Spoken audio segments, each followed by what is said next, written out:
Thank you, Mr. Chairman. And to continue on the question of the Secretary's letter, she continues to not respond to our request for the documents, which is central to our doing our oversight work here. But what is even more significant to me is that she hasn't responded to the key question, which is whether the subpoena the nominee signed was legal and appropriate. I have serious questions about that, and until we get that information, I continue to have reservations about this nominee. Now, to move on to this matter of the rape threat, Mr. Scott, you tweeted what a judge referred to as a classic rape threat to a former Border Patrol agent who was critical of your leadership.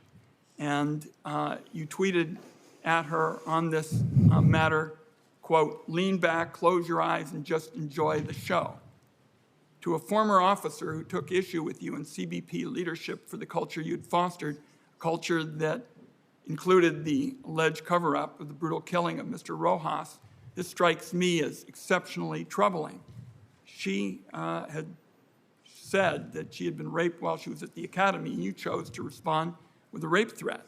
And a San Diego judge called it a classic rape threat and said, maybe you were the only purpose in the world that never heard of a lie back and take it as referring to rape.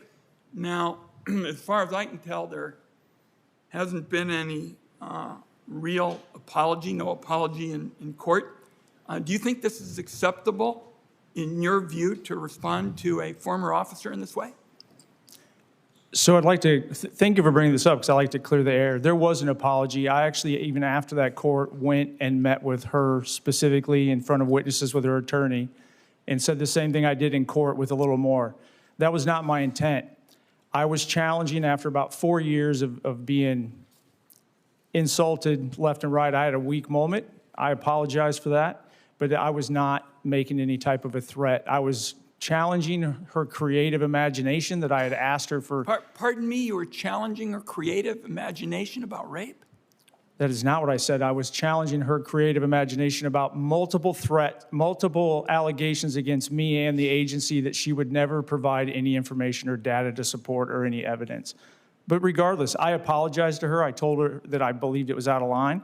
I did not mean for it to come across that way, and I wanted her to know. I told her that to her face. So you're apologizing now, because I know you didn't apologize in court either. I apologized to her in the hallway right outside the courtroom doors in front of her friends, her attorney, and I don't know who else was there. Okay. Let me ask about this Facebook group as well.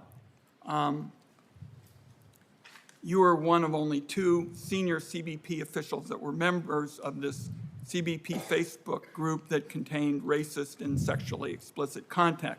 Kent, if you are confirmed as commissioner, more than 60,000 professionals will be looking to you for your leadership and guidance. You'll be expected to lead by example. Your membership in this group, where vile, racist, and sexually explicit posts were shared, again, is just, I think, unacceptable from a leader. Indifference and wisecracks to the death of a 16-year-old who died in Border Patrol custody, sexually explicit content involving a member of Congress, a photo that appeared to show a deceased father and a child face down in a river, with comments suggesting that it had been faked. This was the group that you were a senior member of, as I understand it. At least maybe you can tell me what your response is. The actions of a few tarnished the reputation of many, to include myself. And this has nothing to do with me right now. I want to make sure people fully understand there were about 9,000 people that were members of that group. There was a very small group of people that posted inappropriate, offensive material. It was called out by other Border Patrol agents on that site, and it was investigated, and they were held accountable. At no time did I ever see any of those posts until I was actually interviewed by the Office of Professional Responsibility during the investigation. And the vast majority, just because of the algorithms of Facebook and how that works, unless someone tags you, the vast majority of those 9,000 people did not see it either. But I think the most important thing to point out here is the culture didn't stand for it. Border Patrol agents actually identified it, flagged that what they thought was inappropriate. It was investigated. Many of those So the individuals responsible were disciplined, and a couple were fired. My time is about to expire. Were you a senior member of this group? I was a member of this group. I never deleted my account. I wanted it total transparency. People could see what I saw. Okay.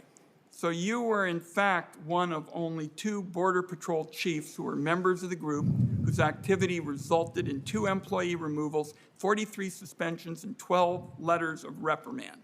So I'm looking for an assessment of your judgment. Should you have been a member of this Facebook group with all of this ugliness being sort of business as usual? There were 9,000 people on that group. To say that a few that actually posted something inappropriate were held accountable and were disciplined are a reflection of everyone else on that group, I think is just a mischaracterization. I didn't ask the question. I said, should you have been part of this group as a senior member, given what we have on the record? And you apparently think that there's really no problem with it, that it's just another big group, and that's my concern. Thank you, Mr. Chairman.